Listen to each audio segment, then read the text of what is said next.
지난 시간에 이어 성령의 감동을 분별하는 두 번째 기준은 성령의 감동은 우리 각자에게 주어진 소명과 모순되지 않는다는 것입니다.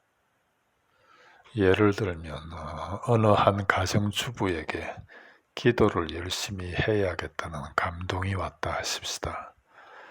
그래서 그때부터 그녀가 기도에 많은 시간을 할애하는데, 그런데 만일 그녀가 쓰는 그 기도 시간 때문에 그녀의 가정이, 그녀의 남편이나 자녀들이 어려움을 겪는다면 기도를 많이 해야겠다는 감동 자체는 좋은 것이나 그건 성령의 감동이 아닐 수 있다는 것입니다.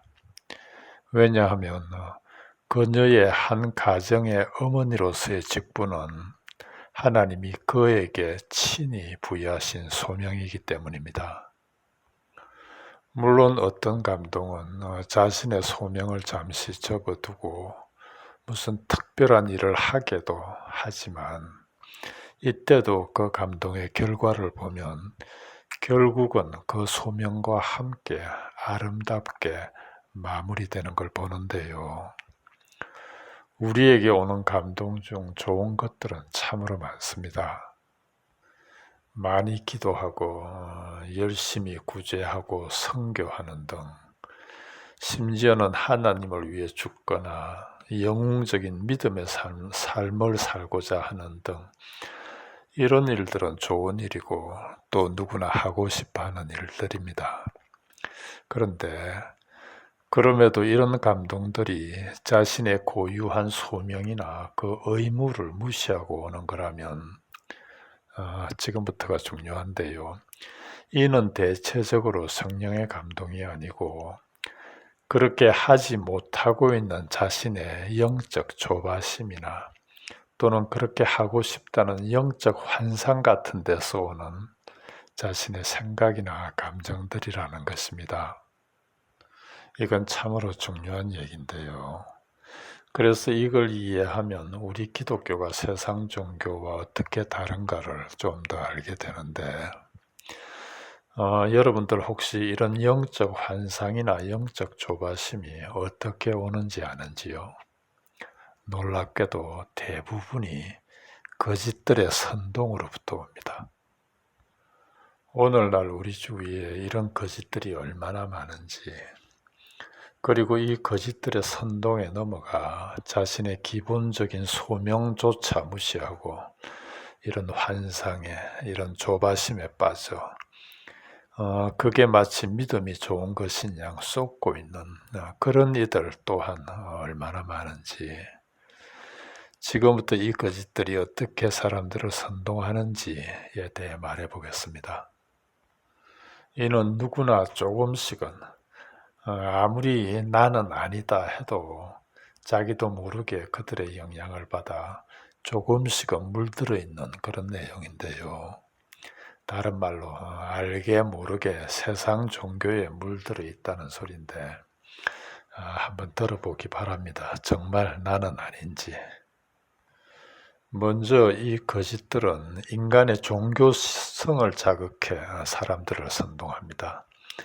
인간이라면 누구나 가지고 있는 종교성, 특히 믿음을 명분으로 사람들을 선동하는데요.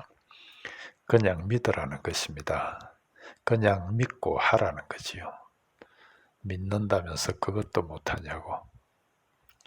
성경은 믿음은 바라는 것들의 실상이요 보지 못하는 것들의 증거라 하는데, 자꾸 보이는 걸로 믿음을 증거하라는 거지요. 이게 세상 종교거든요. 그러면서 그래도 자기들의 목표치에 이르지 못하면 믿음이 약해서 그렇다고, 기도가 부족해서 그렇다고 다그칩니다. 그리고 또 거짓들은 인간의 기복적인 성향을 이용해 사람들을 선동합니다. 인간이라면 누구나 원하는 세상 복을 이용해 하나님을 마치 그에게 바치는 정도에 따라 덧붙여 보상해 주시는 그런 분으로 만들어 바쳐봐라 안 주시나 하면서 사람들에게 턱없는 헌신이나 재물 등을 바치게 합니다. 가끔은 말라기의 말씀을 인용하면서 바치면 하나님이 하늘의 창을 열고 복을 부어주신다는 거지요. 그 말씀의 참 뜻도 모르면서 말입니다.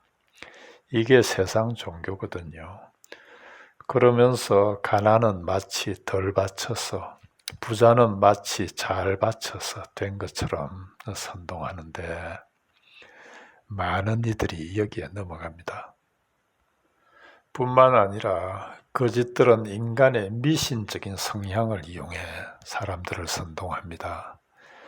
인간이라면 누구나 가지고 있는 불안이나 두려움, 공허감 같은 이런 것들에 미신적인 의미를 부여해 마치 자기가 그런 것들로부터 도피시켜 줄 수 있는 것처럼 성경 말씀을 인용해 가며 사람들을 올가맵니다. 특별히 그들은 두려움, 그 중에서도 정죄에 대한 두려움을 강조하며 그러지 않으면 마치 하나님이 벌이라도 내리시는 것처럼 이게 세상 종교거든요. 성경은 로마서 8장 1절 2절은 이제 그리스도 안에 있는 자에게는 결코 정죄함이 없나니 이는 그리스도 예수 안에 있는 생명의 성령의 법이 죄와 사망의 법에서 너를 해방하였음이라 이렇게 말씀하는데도 말입니다. 이 세 가지가 거짓들이 사람들을 선동하는 대표적인 수단들인데요. 이들 중 어느 하나라도 걸려들게 되면 그때부터 사람들은 그들의 말을 따르지 못하고 있는 자신을 보면서 나도 빨리 저렇게 돼야지 하는 영적 조바심과 함께 영적 환상에 대한 여러 가지 생각과 감정들이 들기 시작하는데요. 사람들은 그걸 성령의 감동으로 착각한다는 것입니다. 그리고 그때부터 사람들은 자신을 몰아가기 시작합니다. 자신의 기본적인 소명이나 그 일들을 무시하면서까지 말입니다. 그래서 건강을 해치기도 하고 분에 넘치는 재물을 갖다 바치기도 하고 그로 인해 주위의 사람들을 힘들게까지 하며 그들 말대로 충성봉사합니다. 그러면 그 거짓들은 이들을 보고 열심이라느니 섬김이라느니 무슨 믿음이 좋은 거라느니 이렇게 부추기면서 무리지어 사람들을 끌고 가는 거지요. 여러분들 이런 곳에 사람들이 모이지 않을 것 같죠? 역설적이게도 사람들이 모이는 곳을 보면 대부분 이런 곳입니다. 우리 기독교를 세상 종교로 가르치는 그런 곳에서 전해지는 말씀들, 방송이나 인터넷 같은 곳에서 쉽게 들을 수 있으니 한번 들어보세요. 이 세 가지 중 하나는 어떤 모양으로든 노골적으로 말하지 않더라도 어떤 모양으로든 반드시 들어있습니다. 고린도후서 11장 4절입니다. 만일 누가 가서 우리가 전파하지 아니한 다른 예수를 전파하거나 혹은 너희가 받지 않은 다른 영을 받게 하거나 혹은 너희가 받지 아니한 다른 복음을 받게 할 때는 너희가 잘 용납하는구나. 목숨을 걸고 예수를 믿었던 초대교회도 이랬는데 오늘날의 교회야 어떻겠냐는 거지요. 훨씬 더 심각하지 않겠냐는 말씀입니다. 저는 지금 하나님께 열심하지 않아도 된다는 그런 말을 하는 게 아니고요. 우리는 얼마든지 이런 거짓들에 속아 믿음으로 위장된, 열심으로 위장된 종교 생활을 믿음 생활로 착각할 수 있고 또 그런 가짜 믿음과 열심은 하면 할수록 더 헤어나기 힘들어진다는 걸 말하고 있는 건데요. 우리에게 주어진 기본적인 소명들과 그에 따른 일들은 하나님이 신이 우리에게 부여하신 것들입니다. 그래서 어떤 이들은 이걸 성직이라고도 하는데요. 그런 면에서 우리 모두는 성직자입니다. 따라서 우리는 누구보다도 우리가 지금 있는 곳에서 그 현재를 열심히 살아야 합니다.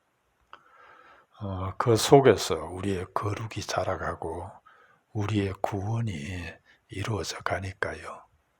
그래서 성령의 감동은 우리 각자의 소명과 모순될 수 없다 하는 거지요.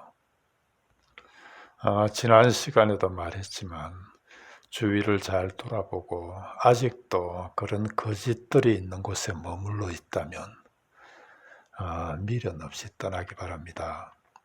시편 26편 5절 말씀대로 내가 행악자의 지표를 미워하오니 악한 자와 같이 앉지 아니하리이다 하며 떠나라는 말씀입니다. 아무리 거짓들에 대해 말을 해도 심각하게 듣는 이들이 없는 것 같아 참으로 안타까운데요.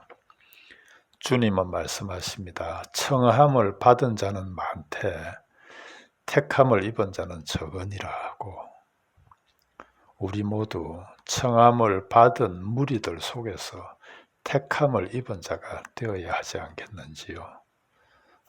오늘은 여기까지 하겠습니다.